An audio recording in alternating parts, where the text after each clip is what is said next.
Before I get started, I just wanted to give a huge shout out to the entire team of Pakistani Women in Computing, especially to my co-founder Huma Hamid and the president Muazzama, the entire board, Sundas, Farah, Sarvat, Aisha. This is a completely volunteer-run organization. And none of us is paid, none of us is salaried. We do this because it's our passion, because we believe in the cause, we have a purpose, we want to help. And so I hope you appreciate the fact that, all of this effort that you're seeing around tooling, around organizing, this is all done by people who already have a full-time job and they're making time to do this. So thank you, everyone. I really, really appreciate just your hard work here. So I'm going to focus today on just general interview guidelines, regardless of track, but I'll also try to give some specifics around tracks if people have questions. I'll be monitoring chat, so I'll mostly take questions through chat. If you have a burning question in the middle of my talk, feel free to ask. I'll be sharing my slides just to sort of give myself some guidelines so I stay on track, and then I'll share these slides with you afterwards as well. My slides are very much almost like cheat sheets. So for some of these, you can actually use them, print them out and kind of keep them next to you, like if you're on a phone screen, for example. That's something you can do. So just a little introduction about me. My name is Farah. I co-founded Pakistani Women in Computing about 2 years ago, along with Huma Hamid from Cisco. And I've worked as a software engineer out of college in Microsoft. I was at eBay and Electronic Arts in engineering roles. And I'm currently running my own company as a CTO and a co-founder. It's called FreightWeb. So my goal here is just to share, having hired a lot of people, been a hiring manager, what are some of the things that I'm looking for, and then also what are some of the things that I did to make myself successful when I was interviewing. So the agenda today is really, I'll walk through what the typical hiring process looks like in the US. It may vary from company to company depending on the size, but generally there's one kind of flow. Then I'll try to go a little bit deeper into the phone interview process and sort of what are some do's and don'ts. I'll try to deep dive a little bit into the on-site process. And by on-site here, I mean the full loop. So in the COVID era, a lot of companies are not flying people on-site. So these are video interviews, but you should still treat them like you would a full on-site interview. And then I'll leave some time just at the end for Q&A. I love XKCD, so that's one of my, something from their comic strip. Thought I'd put it in there because the rest of my slides are just all text and very boring. So this is typically what I think of as the hiring process. It starts with, you apply to a job.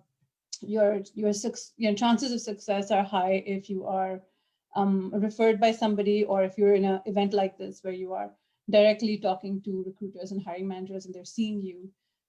So a lot of the times at job fairs, what interviewers do, recruiters do, is that they'll look at your resume and you're coming talking to them, and they sometimes sort of scribble and grade on top of your resume. So they have a point system, different companies in their heads, and they'll be putting a point system there to say, okay, this person I'll follow up, and they might put down a team if they have a team in mind, or a track if they have a track in mind. But once you've gone in, and they've sort of said, okay, this person looks like they might be a fit for our company or a few roles, then you'll have the initial recruiter screen. This could be just a quick 30-minute call, or it could be a full hour. Some of them do ask some basic knowledge-based questions. Some could ask some slight technical questions. For example, my first interview with Microsoft, I was asked a question around, like, if you had, there was a vending machine, how would you test it? So it wasn't like I didn't have to write code for it, but they were looking for how I would think about testing something that's not software, and sort of my out-of-the-box thinking, as well as how do I approach testing. They also asked some knowledge-based questions around things like memory and how do you allocate memory and so forth. But typically nowadays, I think the recruiter interviews are just, they're trying to assess if you're a good fit for the company. They're looking for, clear communication skills. They're evaluating your resume. They're just making sure that what you said in the resume is true. They'll ask you some questions about your previous job, what you liked, what you didn't like. And, they sort of spend 30, 60 minutes and then they make the decision like this person could be, somebody we'd want to go forward with.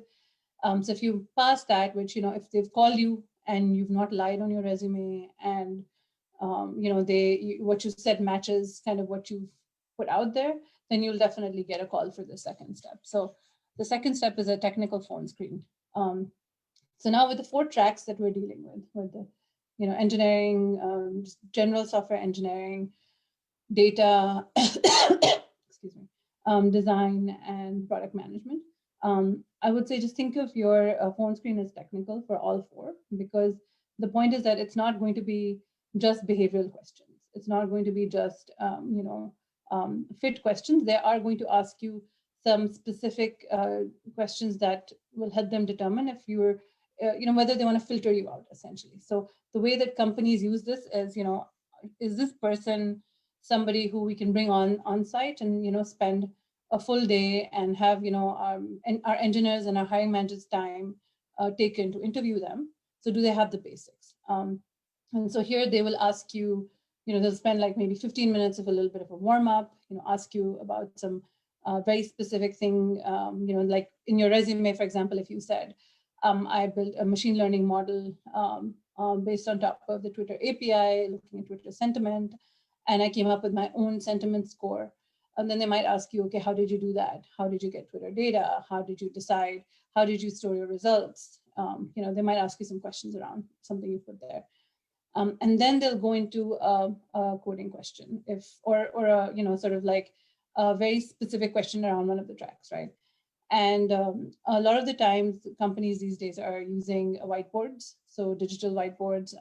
Collab Edit was something that I used to use a lot. I still use for a lot of my interviews. Google will just sort of share a Google Doc and you can, real-time type there. Other companies do different things. Some companies still give you a take-home problem, but that's also something rare.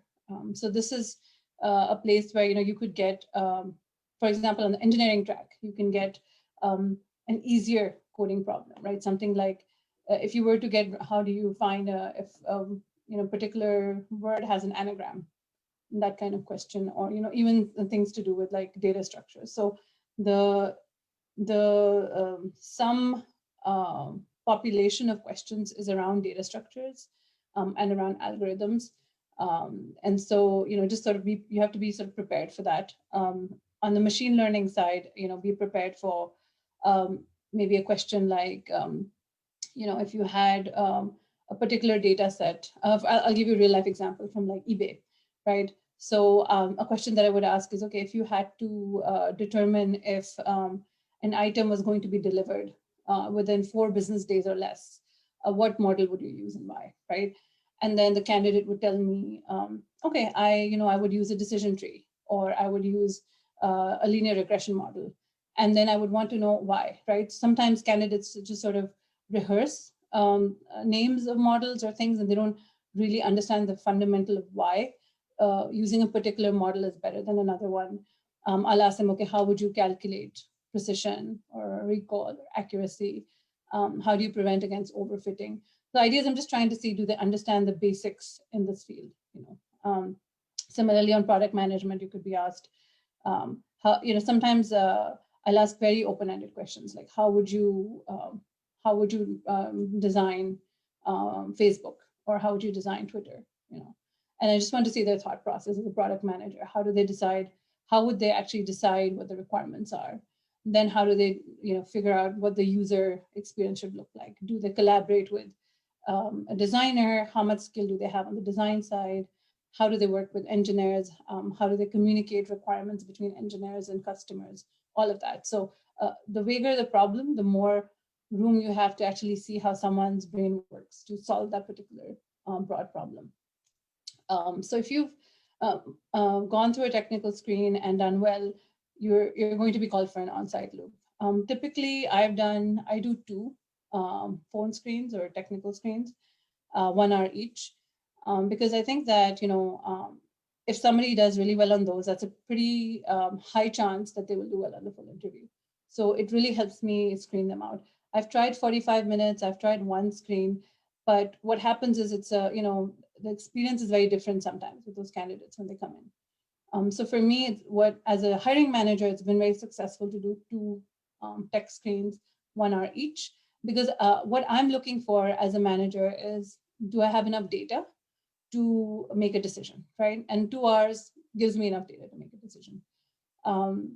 Be very, very prepared for this. I've seen candidates that basically don't know very, very basic things. I have candidates who come in for a job interview, for, a coding interview, and they don't know how to write code, or they will only know how to use JavaScript when it's a backend job, right? So you have to make sure you understand the role and the requirements and apply if you feel like you have the right skill set, because otherwise, or even if you don't have it, then you give yourself the time to prep and learn. But if you don't have the skill set, you can't fake your way through these interviews. You actually have to know the stuff. Then you move to the onsite, which is usually a full day. So I tell everybody just keep the full day, aside. Mostly it's anywhere from 4 to 6 interviews. Because I do the 2 screens, I just do 4 onsite, because I think 6 interviews are more than enough. 6 hours of interviews more than enough for me to have data to decide yes or no. And most hiring managers in the US are trained to say, like, if you are not sure, if you think you're on the border, so go with no. So unless you're very sure, don't go with yes. So most, and this is not true for everyone, but most hiring managers here are on the side of, like, if I don't know, I'd rather not make a bad hiring decision, because I have more candidates. So after having that data, it's enough. The hiring committee is a very different process in different companies. Some companies have an official hiring committee across the company or across different divisions, in which the people are not even part of the team that is hiring. Excuse me, question. Why do you think there are so many rounds of interviews? Because the thing is that, like, for example, let's say I do 2 interviews, right? And I ask 2 questions. If the candidate has prepared really well and seen those questions, they could do really well. There are some people who can kind of fake their way through 1 or 2 hours of questions that because they've just seen it before. But it's very hard to sort of flub your way through a full day. The other thing is the questions are not just technical, right? So we're looking at people who are good culture fits. We want to see is this someone who's collaborative, right? Is this someone who will work well with a team? That we've had candidates. I've had candidates who were brilliant, very smart, answered everything, but it was clear that they would not be good team fits. They would not work well with others. They would always just want to be working alone. There were candidates who are not very good with feedback. So if I'm giving feedback in the moment, they're not very open to it. There are candidates who just are plain kind of rude. And you think about, do you want people like that in your company? Does it gel with your culture? So you have different things you're looking at. It's not all 100% technical interviews. So in the 1 hour of interview, you'll have maybe about 30 minutes of technical questions and 30 minutes of other stuff. And then there are also design questions, right? So we want to see not just your coding ability, but can you design things? Can you think through a problem? Do you have analytical skills? You're also interviewing with different people from the team. So the interview process is not just for you to get evaluated. It's a chance for you to meet other people who are going to be in the team or in the company. And you ask them questions, right? Like, do you want to work there? Is this a good fit for you, right? So that's another thing. And then it's also people of different levels. So what a junior engineer is asking you versus what a senior, more experienced engineer or interviewer is asking you is very different. They're also trying to evaluate your baseline. So it's always going to be starting with, slightly easier questions and getting harder. And the idea is, it's not like they're trying to trip you up. They just want to see, like, what is your caliber, right? And that helps them calibrate at what level to bring you in, calibrate your compensation, calibrate what teams you would be good at. in general, I mean, I don't think one day of interviews is that asking that much of a candidate, right? Like, I mean, the company is investing a lot. They're investing their time, they're investing their energy, they're investing their dollars. They want to make sure, and so they're taking kind of that one day to make sure, right? Like if it was my company, I would want to do the same, because hiring a bad employee is easy. You know, getting rid of a bad employee is a very, very hard process, and it's very costly. And so they just want to make sure that they're hiring the right person for the job. So there's a hiring committee which makes the decision process. Different, again, companies have different rates. Some are very slow to get back. So you have to be very patient. Some are very, very good and on top of it and will give you your offer in the same week. Some may take weeks, even months. So some companies are notorious for taking a long time. So stay patient. Don't peg all your hopes in one company. Have your list. Be interviewing at different places. And then the final stage is, you get the offer. And at that time, if you have multiple offers, then you can evaluate, your criteria, and after you've met the companies, you're in a better position to say, would I like working here? Were these people the right sort of people? Would I enjoy my time? Is a problem space something that I think I can learn and grow in? Can I grow vertically in this company? So you have a lot of different ways where then you can evaluate your different offers and then, accept. All right, another question. All right. I'll come to it again. It's a long question, and I don't have a lot of time, so I'll probably go till 3:30, and I'll stop at 3:30, and then I'll leave 15 minutes to go through questions. So the technical phone screen, just be prepared to write code or draw high-level design diagrams. Just sort of be prepared to write stuff and share stuff with your interviewer, because it's not a one-way, it's a collaborative environment, and that's something that they need to see, in order to make a decision. Not everybody's comfortable doing that, so definitely practice and do a lot of that prep beforehand. No matter what level of job I was applying to, I've always had to, write code on the whiteboard, pseudocode, draw high-level diagrams. Even when I'm kind of trying to think through problems, I've used the whiteboard. It's just a very good tool. And again, on your computers, it's your virtual whiteboard or Collab Edit or any of those tools. Don't jump into answering a question. Listen to each question. A very good tactic is, after you've heard a question, repeat it back to the person. Is this the question you asked? Is this what you're asking me to solve? Clarify any assumptions. If you've made some assumptions, clarify them, real time, and say, did you want me to, return a Boolean, or, will this function just be void and you want me to actually return, output the answer in code. And then always start by, walking through an example or a test case to see that you understand the problem and then you have your solution correct. So you can either write pseudocode and do that, or you can just sort of walk through okay, if you're asking me to figure out, how many repeated integers there are in this array, I will do this, I will make sure of this, I will test it this way. Is this what you're looking for? Is this kind of correct? And then they'll validate. Don't be quiet through the interview process, especially when you're writing code. You have to always be explaining what you're doing, because the goal is not to get the right answer. Like, as an interviewer, I have given hire to many people who didn't get the answer. We're mostly looking for people's problem-solving skills.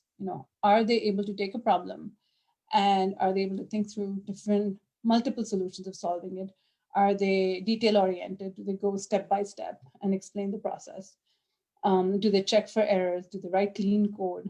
All of those things are more important, because if you're hiring somebody for the long term, you're not hiring somebody to just, be a code monkey. That's not the goal. You want to hire somebody who can learn and grow and is going to write code or do design that can be sustained and maintained over time. And so all of those things we're looking at.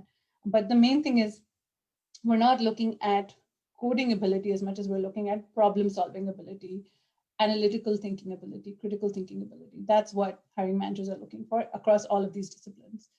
Because we know that technology doesn't stay the same. We know that there are many advances coming in that we don't know about. We want people who can learn on the fly, who are flexible, who think of, not just think of like, I will use Java to solve this problem, that they have a number of tools in their belt. And then they think about the problem they have to solve. And then they think that they use coding just as a tool to solve a problem, right? It's not the end all and the be all. I know a lot of people who will just solve a problem and not try to explain it. And when I try to get them to explain it, they're not able to. Because if you've done a lot of practice, you know how to reverse a linked list by heart, but you don't actually understand how pointers work. And so when I'm trying to get you to explain that to me, you'll get stumped. So it's very important that you don't only get the right solution, but you're able to explain it. You're able to explain that you understand the fundamental concepts.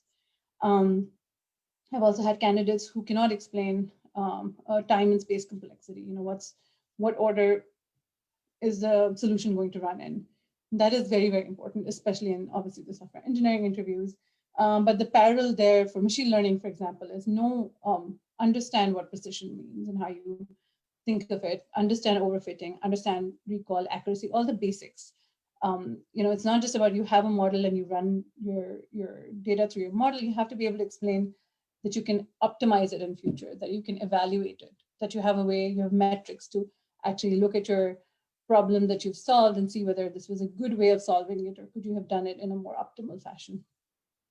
And then there are many times that you'll get problems that you're stumped by. I've given interviews where, I was asked a question and I completely drew a blank. And then what you do is you sort of, again, you ask back the question, is this what you meant? And then you start sort of thinking about multiple ways that you could solve it. You start using the whiteboard to kind of write down different ideas. Try to see if it's a bigger problem. Can you break it down? So for example, if I say, how would you build multimedia search, right? And if you've never worked in search and you don't know how that works, you can start by thinking, okay, well, I'll have to, if I'm searching something, I have to save it somewhere. So let me think of that problem. So there's a box here around storage. Okay, so I've got my multimedia, I'm storing it somewhere. Am I storing the actual digital assets or am I storing pointers to them? What's the memory usage and complexity of each?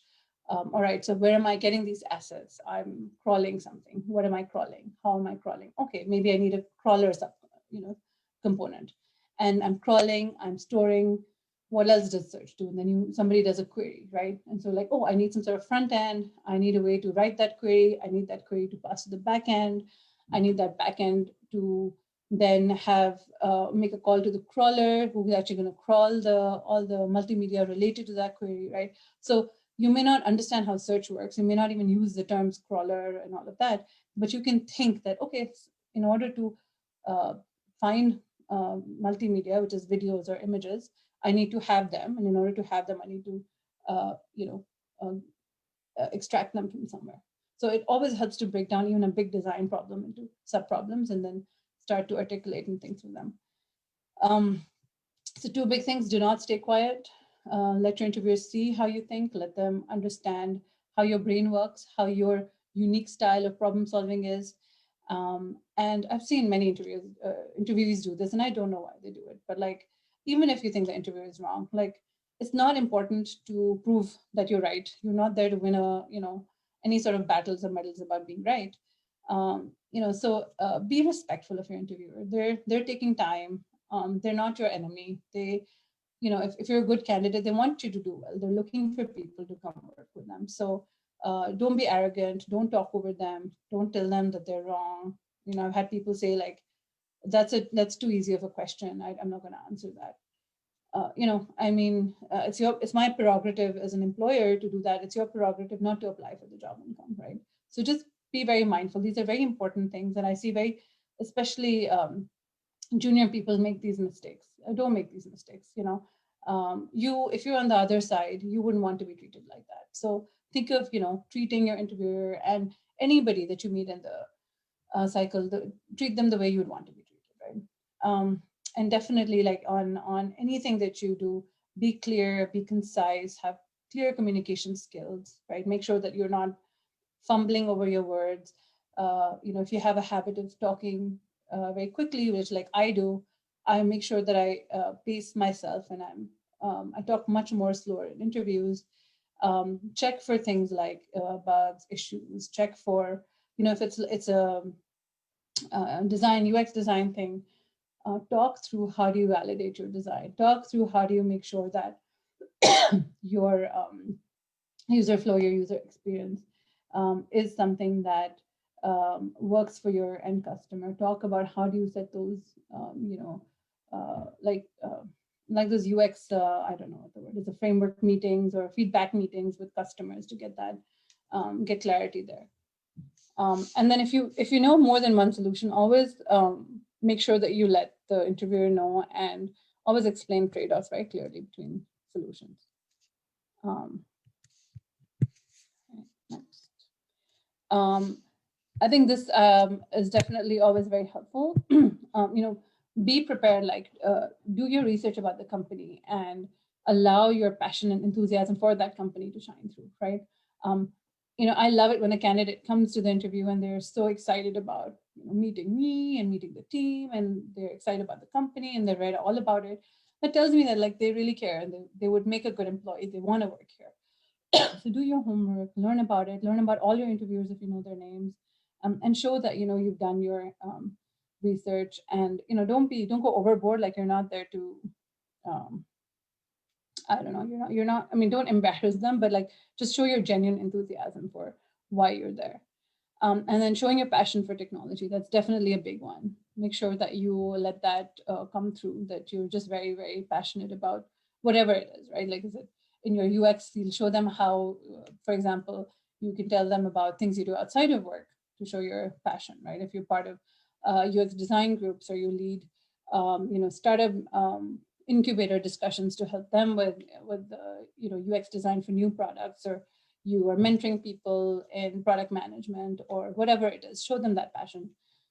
Clear, consistent communication skills. I mean, this is important for the phone screen, but really it's important throughout. And then don't treat every interview generically, right? Treat every job, every company individually. Make your answers specific to the company and the role. Like, why would you be good for that role in that company? And always read up on the company values.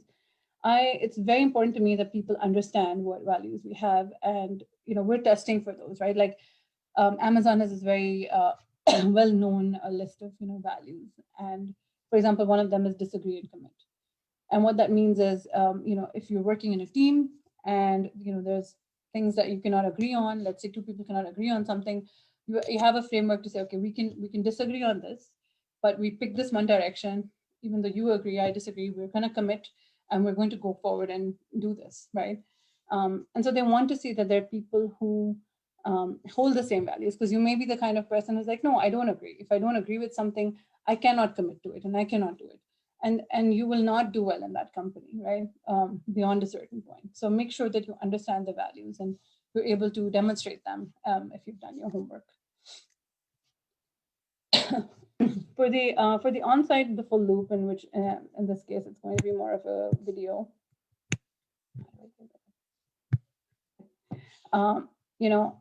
Don't get also very bogged down by the technical nature of the interviews. So always spend like the first 5 to 10 minutes building that rapport with your interviewer. They'll ask you questions. You can use that to even ask them some questions, either about the team or the company or about themselves. So do take a little bit of that time to build that connection, because it'll make it easy for you and for them, right? Because they're also nervous. They're also coming and talking to a new person. So it's what you would do in any normal social situation too, right? You don't just jump into the problem. You take your time and you make some small talk. If it's a design problem or a product management, whatever that track is, again, same thing as the phone interview. Like, before you write even a single line of code, because no matter how many times I say this, there are just some candidates who will jump on the whiteboard and start writing, void, blah, blah, blah. Like, no, please clarify. Repeat the question, clarify any assumptions, clarify the expected input and outputs, walk through test cases. On the UX side, like, clarify, do you want me to actually draw you wireframes, or do you want me to talk through how I would test this with my audience? For a product question, ask them, like, are you looking for how I interview customers, or how do I actually build out my requirements? Or are you looking for, how do I, now that I have the requirements, how do I translate that into a roadmap and what's my process. Do I use some sort of Scrum Agile process, and do I use these tools? So always clarify what the interviewer is looking for. Explain, obviously, always keep talking through, explain your logic, your algorithm, write clear, elegant code, do clear, elegant design. Don't try to be fancy or very optimal, like right at the outset. It gives that impression that you're not thoughtful, like you're just there, you're trying to, do these fancy things to impress the interviewer. Talk through and explain. Brute force is fine for the first run. You can always then review your solution and optimize. If you know the optimized solution at the first try, that's fine. Go ahead and do it, but make sure that you explain it really well. And you say that, okay, I would initially use this brute force approach, but I think that then I would go through and I would optimize it. So here's my optimized solution, right? So let them know that you would know how to approach it if you didn't know how to optimize out of the bat. Always use like good namings, and just don't try to be too fancy again with solutions and names. Like if it's about reverse a linked list, reverse linked list. Like don't try to make it something too esoteric. Okay. And then I just put together some tips here. Again, ask clarifying questions, talk through your solutions. Always like focus on showcasing your problem solving and analytical thinking skills. Show your understanding of the bigger picture. That's actually a very important one, because a lot of interviewers and interviewees just end up focusing on like, all right, you asked me to write this code, I wrote this code. But let them understand that, you understand how distributed systems work, that you understand, if you've asked me to, what question did I just give an example of? If you asked, like, for example, for the machine learning problem, right? If you've been asked to, how do you determine if an item has been shipped, can be delivered in 5 business days or less, and you can sort of say, I understand that that can be very important for search, because if you're able to identify a really good algorithm to do that, then you can maybe treat the items that deliver fast higher in your search. And that would give maybe people who are coming to you versus another company for, because they're looking for speedy delivery. And, you can also say that the item is cheaper. They would, there'd be more buying happening through the platform. So I understand that by using technology and machine learning with this problem, I've now made it possible for your users to actually find the thing on the first 5 results. And there's a higher likelihood they will click and then they will convert and buy. So I'm actually increasing the spend that goes through your platform. So they see that you can tie your little, like, I'm building this decision model for this problem. Actually, this is how it fits into the business, right? That's like a really important thing to be able to show, especially if you have it. Good culture and team fit. Yeah, this other piece about handling feedback, I think that's very important. Look, interviewers are people like you, right? So we all have our own opinions. We may say something that you don't completely agree with, or we may comment on a certain way of your, that you've named something, or some way that you've solved a problem, and you get feedback around it. And I've seen people get defensive and say, well, but, or this is why, it's okay. Like you're in a position where you're interviewing, right? And you've just been given feedback, and you can sort of say, okay, you can either say, okay, thanks, that's a good viewpoint. You don't have to take that and change it. Or if they actually give you feedback that you're like, oh, okay, I'll keep an open mind. That's actually not a bad thought. And if you can also show real time that you can take feedback, like for example, they're saying like, you wrote this code, but I don't think that it's bug free, right? And I don't know if you've done a good job checking through. And then you're like, you're right. I actually was a bit sloppy. I didn't think through all the edge cases, and I didn't look through, doing negative tests. So let me walk through that and show how I would do that. And then you do that in real time. And that's a great outcome, right? Because as a hiring manager, it tells me that I can work with you. Like you're somebody who will listen to feedback, who will take in and can actually use it and improve in real time. Like that level of growth and that level of maturity is really very important for any hiring manager to see in a candidate. And then, there are always times you'll get stuck or you don't know the answer. Just breathe, be calm, Just know that every interview is practice. It's practice for your next job. So you don't make this one, it's okay, right? It's not the end of the world. So stay calm. Um, don't give up. Like show them that you'll keep thinking out loud, you'll keep sharing new ideas. Try to break the problem into smaller parts and see if you can solve a part of it. Like for example, the multimedia search, if you don't actually know how that works, if you've thought of like, oh, storage is a piece, so maybe you can just focus on figuring out the storage part, and then you can say, I'm not really sure how crawling works, I'm not sure how you would get this, I'd probably go to some more senior person in the team and ask for help, or I'd use these resources online to figure out how to do this. So let them know that when you actually get stuck, because in the real world you will get stuck a lot, right? How do you actually unstuck yourself? What resources do you use? And then are you able to use them successfully, right? And I think this last piece is very important, because when I see candidates who are not afraid of the interviewer, or they don't see the interviewer as kind of their enemy, they generally do a good job because they're more relaxed, they're more calm. And my experience has been, and most companies will say this, the goal of the interview process is not to see you fail, or keep asking you questions to trip you up, to make sure that you don't know the answer. That's not the goal. The goal is they're just evaluating, if this is the curve, where you are on the curve. Would you be a good fit? Do you know your basics? Are you just a nice, fun person to talk to? Would you make a good fit in their team?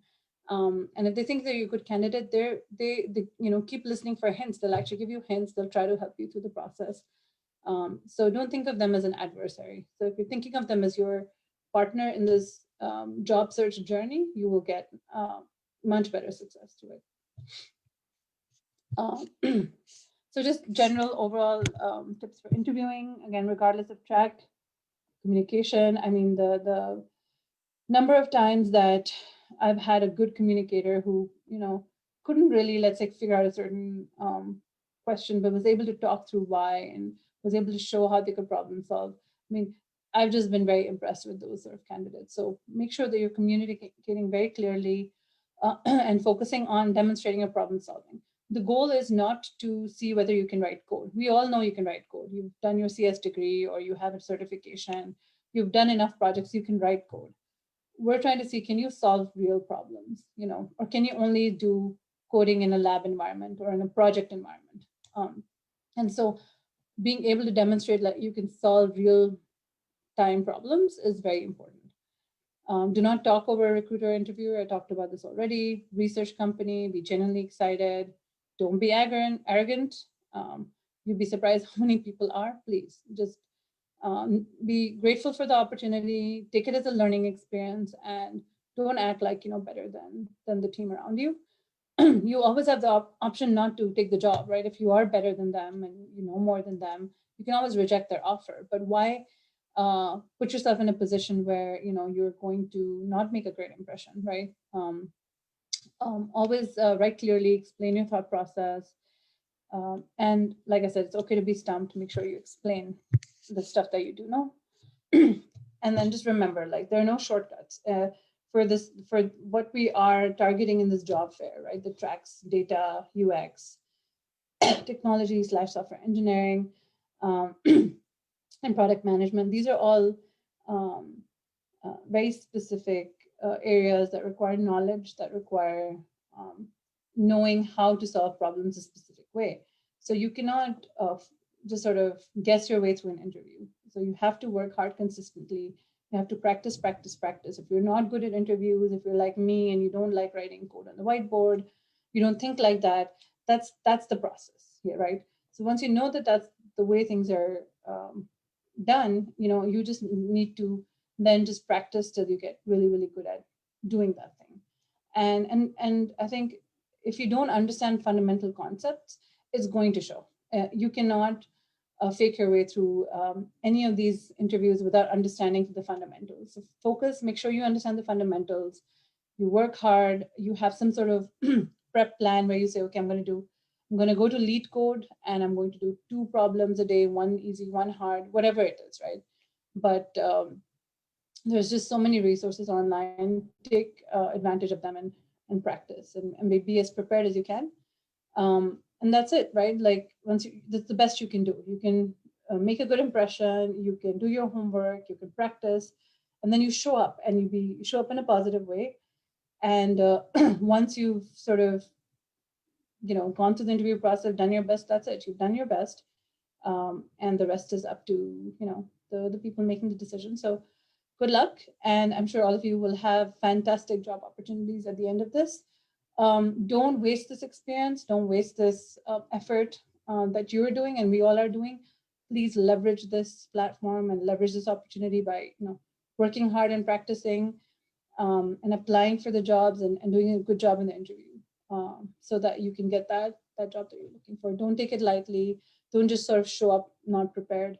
It'll make you look bad. It makes us look bad. So, make sure that you are keeping that in mind.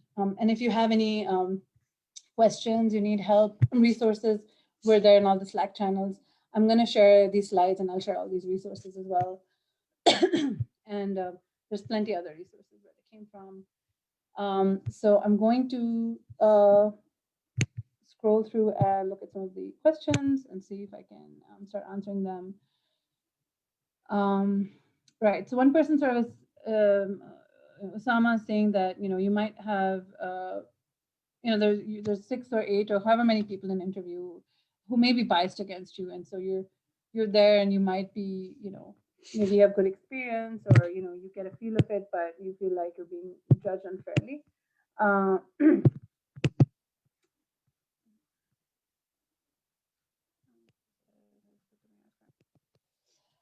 Look, at the end of the day, right? I mean, everything is biased, right? You're talking to me, I'm giving you my opinion here. It's all my own experience, my own life journey, what I've dealt with, and that's what I'm giving out to you. So if you expect that, can you be completely objective in every situation? Can you be completely unbiased? Nobody can, right? You have a bias thinking that the other side has a bias. That's your bias. Like I said, the best you can do is be prepared, go in, and don't go in assuming that you're going to be faced with people who have a bias or who are going to prejudge you. If they were going to do that, why are they wasting their time calling you, or why are they making you go through the interview process? They can just as well not interview you, right? So assume best intent unless it's explicitly said to you. Prepare, do your best, and if you think that you would have been a good hire for the company and they didn't take you, the fact of the matter that they didn't take you probably means that you wouldn't have done well there anyway. So they're doing you a favor. Maybe that's just not meant to be for you, and there's a much better opportunity for you out there. So take it as a positive. And you had a commentary about if you don't have big experience or you don't have big projects, you don't have time to prepare. I mean, like I'll give you an example, right? I'm working full time. I've got a home life. I'm doing this thing on the side, right? So I've taken time away, some time to build the slides, to do my homework, to sit here and present this. And I don't. I mean, I have my work. I don't have the time for this, right? So the idea is that if you care about something, and if you want to make a go at it, you have to make the time, right? You don't have to have heroic stories. I mean, I don't think hiring managers expect that if you're a junior candidate, if you're coming out of college. It's not about heroics. All they want to see is that, are you a good fit for the job? Now, are there other candidates who are a better fit? Sure, right? But that's not something you don't see that full population. The best you can do is prepare yourself in the best possible light that you can, and present yourself in the best possible light that you can, right? I don't think it's true. Like in my experience, when I'm interviewing, I'm not looking for giant projects and heroic stories. I'm trying to get down to the basics. Like, do you know what data structures are, what algorithms are? Can you solve a problem? So as a person who has a question about stuttering, and yeah, I've actually encountered applicants like this. I have a very good friend who has this problem, and she had a similar sort of like, how do I go through this? There are many resources out there, and no, not at all. You are not judged on this. In fact, what interviewers say is, if you have any special needs or accommodations, let them know beforehand. So let them know, let them understand beforehand that you will, you may take longer. So instead of scheduling a 1 hour loop with you. They may schedule 2 hours, an hour 45 to give you enough time to explain yourself, to do stuff. Uh, um, they definitely know it's natural and it's not in your control. I've interviewed people who are differently able in lots of ways. Some didn't have sight or hearing. Um, that's a good thing. Is it's a very, it's really about, do you know the basics? Do you know this field? And it's not about your physical capabilities, right? The job doesn't require you to, let's, for example, if you don't need to be running in that job and you can't walk, that's not what they're looking at. So it's absolutely in the US, something that people are prepared for, something that, you should let them know beforehand, and you should let them know there are any accommodations they should make, and they will go out of their way to make those accommodations. And another thing the companies do is they have people there who have this sort of, who have the same, who are just as differently able as you are. They will actually connect you so you can talk to them. They might, if they hire you, they'll buddy you up with somebody so that you have the right resources. But if you know anybody else who's gone through the process and is working at a company, please reach out to them, get there, always get them to help you, with tips that on what they did. I don't have your lived experience, so unfortunately. I don't think I'd be very helpful. But what I can say is, same thing applies in terms of communicate clearly, speak slowly, focus on showing that you can solve the problem. If you're not comfortable, write, let's say it's a software engineering interview, not comfortable writing and talking, maybe you can, explain first, tell them I'm going to explain, and then I'm going to write, then I'm going to explain. So just keep the communication open. Let them know they can't know what you're thinking. So don't let them prejudge you. Keep telling them. So important things HR looks for in a data scientist position. Depending on what level, like if you're a college grad, then they're just looking at, what courses you did that were related or relevant to the job that you're applying for. They're looking at what internships you did, if any. They're looking at what projects you did. If you're somebody coming from industry with experience, then they're really just looking at what your past 2 experiences were and what you did there. And, is it relevant to what they're doing, right? So for example, if you were in the e-commerce space before, working on, delivery models, and it's an e-commerce company you're applying to, they would be like, oh, this is very relevant to our space. So they're really looking for relevance. They're looking for experience. They're looking for, level of depth, right? So they also you haven't just sort of done some very basic, lightweight type of project. They want to see that you really are passionate about something and you're gone in depth into it, and you've done some meaty projects around it. So while accessing people, yeah. So of course, I mean, when I'm giving my resume to someone, right, they look at my whole kind of experience. Where have I worked? Where have I studied? And it's if somebody went to Yale or someone went to Stanford, but then they're both been working 5 years, it really doesn't matter where they went to school. What I, as a hiring manager, I'm looking at more as what they did in the last 5 years and what their trajectory has been. So yeah, of course, everything will be looked at, but it's not, hiring decisions are never made based on just which school you went to or which companies you worked at, which is why, like, tech interviews, the process that I went through, that's why you go through that process, right? Because then it levels the playing field. Whether you went to a Stanford or you went to a state college, it doesn't matter. You're both going to get the same interview, and whoever does better is going to get hired, right? So that's really what it is. Definitely for senior candidates, it matters what you've been doing at your previous job. So they definitely want to ask you, because again, it's about relevancy. If you done some amazing things in the field of AI or autonomous vehicles or whatever, and that's the kind of company you're applying to, or like in my case, like gaming. I had no gaming background. I was going from eBay, an e-commerce company, to a gaming company. So it didn't matter that I didn't have the experience. I had no degree in gaming.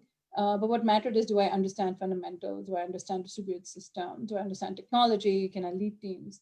So how can I explain my experience and make it relevant to the job at hand, right? So I had to do my research on the company. I had to do the research on the position, and say, how can I apply the the things that make me a good employee and that would make me very hireable here, and showcase that during the interview.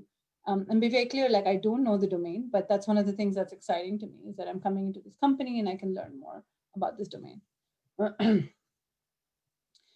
Caliper assessments, I'm not really sure what they are. I'm guessing it's some sort of a personality test. Most companies for these type of jobs will not do personality tests. If they are doing them, it's also just to see if you're a culture fit. So they don't have an expectation, but they do want to have an idea of the type of person you are, and they will, make sure that the teams that they think that you're suitable for, or the hiring managers, are a good match. But most companies, especially like, I mean, I've never had um, any sort of an assessment, personality test or anything like that as part of the interview process. It's more done once after I'm in the company. Like we do it more. I used to do it with my team more so I can get to know everybody. If you have a big team, if you know their working and their learning style, like if somebody's an introvert or an extrovert, then you can do a much better job, making sure that everybody's included and feels included in the team, right? So there are people who are an introvert and in a meeting, they don't answer immediately. I know that that's okay. They like to think about the problem. They want to process it, and they want to come back, right? So, so it's really more about making sure that it's not one size fits all. Like, how do you run a more effective team? That's really what it's about. It's like, how do you be more effective? It's not used as a tool to filter people out. um, I mean, if during the interview process your interviewer wants to take a different direction, um, you need to, you need to discuss with them. Well, they're trying to effectively give you a hint, and they're trying to say that whatever your approach is that's not what they're looking for. And what this probably means is that you didn't spend your time upfront making sure you understood the question, making sure you clarified, making sure you clarified assumptions. You didn't spend your time really making sure that you clarify the expected output and input. So if you do a good job of that upfront, you will rarely have this problem. But if you are having this problem, it just means that interviewer is saying, I'm looking for different data. So here's kind of what I'm looking for. Always if the interviewer is leading you, that means that you're on the right track. There's a slight thing that it's different, and they want to see, okay, how do you actually think in that track? How do you boost your chances of getting an interview? Career fairs are a great way because you can interact and talk, and it's a way for them to see you, meet you. You're not just applying online and one of many resumes. Referrals are a great way. So if you know people, if you can get referred to a company, that's a great way. I think when you're starting out, it's a good idea to have a list of companies and just kind of going through. Like my first job, the first time, like Microsoft, right? I applied to probably 50, 100 companies. I had an Excel sheet. I was very methodical. I kept practicing. I kept interviewing. I did 3 internships in the meantime, 3 unpaid internships to keep brushing up my skills. So there's really no silver bullet. It's not like it's like college applications or school. Like there's just so many smart, talented people out there, and it's hard to really sort of look at multiple really good resumes and know. So the best way is to sort of keep applying to multiple companies and trying to see where you get referrals. And there's ways that you can make yourself stand out. There's different prep tracks around that. The track before us that Kashmira did around how do you present yourself, things like that. Those are all very important, right? Like because they all help you stand out. And so yeah, I would say referrals are probably the best way. Job fairs are probably another good way. Yeah, Minal is asking about whiteboarding. Yes, they will usually share it with you. So it'll be just like I was sharing my screen. So you would both be sharing, screen sharing on the whiteboard, or think of it like, like a Google Doc thing, right? Where when you're writing live and the other person has that same link, they can see what you're doing. Collab edit, actually, collabedit.com. This is like one tool. So you can go and try and see what that looks like. But like Microsoft Teams has one. Pretty much a lot of these online tech have these whiteboard tools. So get comfortable with them. If you're interviewing in a particular company, ask them. These are fair questions to ask the recruiter. How do you do online whiteboarding? Do you send it home? Do you use Docs? Do you use Credit? And then just make sure you test it out. Always obviously test out your internet, be in a quiet area, don't have distractions, do mock interviews, do a test run with a friend, or leverage a kind of our mock interview people whenever you can, and just actually do it so you get used to it. It's not, if you've never done it, it can be strange if you haven't done it. So always try it out. Yes, thank you. Please do give your time back, do volunteer. I hope that a lot of you will get jobs, and you will want to pay it forward. What type of report interviewer write? Yeah, so usually like we will write, as an interviewer, all of us, we would not talk to each other. So the idea was that we would make a hire or no hire decision. And most companies really try to focus on this, like don't be maybe. So either decide a hire, no hire, and then they'll write sort of a summary of the interview, like candidate came, we talked about this, I asked this problem, this is how they answered. I usually take pictures of the whiteboard, so I'll share actual code that they wrote. If it's online, I'll copy paste and I'll put that in my feedback. And so basically it'll just be like, here's what happened, here's how they answered, this is why I think this was not a good answer, or this is why this was a great answer. Or why I think they'd be a good fit for the company. So it's, you write a whole narrative about a couple of pages, and then you submit that. And I mean, the format may be different company to company or whatever, but the idea is the same. The idea is that you make your hire no hire decision based on your experience with the candidate. Don't be biased by other people's experience, and then just sort of write down why you made that decision. And add as much data as possible, especially around if it's technical, if it's UX, if it's product, like whatever they wrote, if they put down a design, put all of that down, because another interviewer might look at your thing and say, well, I don't think that's such a bad answer. So, and given that they did great on my answer, I am actually going higher. And I think if you give no higher, it's okay, so not all, the whole panel doesn't have to say higher. But the majority of the panel says hire and you get hired. So every piece of feedback, it's very important. Like the time we as interviewers take to write down feedback is a very important part of the process. Job without experience. So there's somebody who's trying to get back to work after 5 years, or we have many examples in the community who have done that successfully.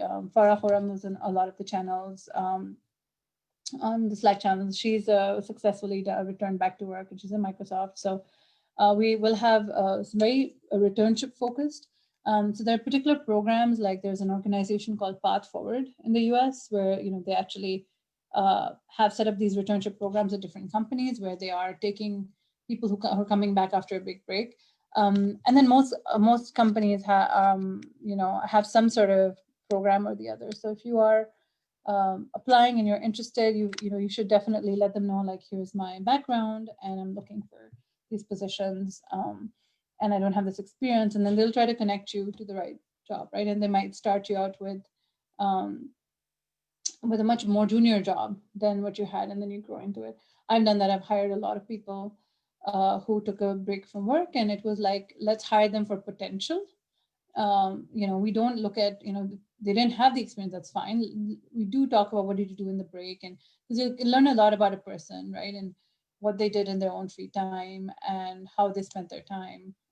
So all of that is, their time management skills, their organization skills are very important. But we are then taught to do the interview, ignoring kind of their lack of experience in the last X years, and really focusing on their raw potential, and focusing on the answers to the questions. And definitely look at returnship jobs. I think we have a whole series on returnships in PWIC that you can leverage and look at. So I think I'm at time. I don't know if I'll be able to go through all the questions. Thank you. Welcome. If you're not on good terms with one of our past employer, know that they can file a wrong feedback. No, you should not mention if you think that one of your previous employers is going to give bad feedback, you should not, you should not get into that, right? In general, that doesn't happen here. In general, the only time that if I'm hiring someone, I will reach out for a reference to the people that you give me. Like, here's the 3 people I would like you to ask for reference. You don't normally go and like talk to the employer, so that normally doesn't happen. But I wouldn't mention it. You're getting into this weird political thing. No, keep it very professional. Keep it focused on the problems. Keep it focused on your what you're trying to solve, and getting hired on merit doesn't matter. So I think we're done. Do we have more time? Should I keep answering questions, moderator, or? We are at time. Thank you so much, everyone who has joined today. Please take these questions to Slack. And again, we have several mentors monitoring the Slack. We'd be happy to answer that. Thank you so much, Farah, for such an insightful session. This would be recorded. This is recorded. It's actually going live on our Facebook. You can always watch this again over there. Share this with your friends, colleagues, and anyone you want to. So again, thank you so much, Farah, for this session. I'll end the call, and we will be starting in 15 minutes for our next session about resumes. Thanks, everyone. Bye. Good luck, and hope you all make it.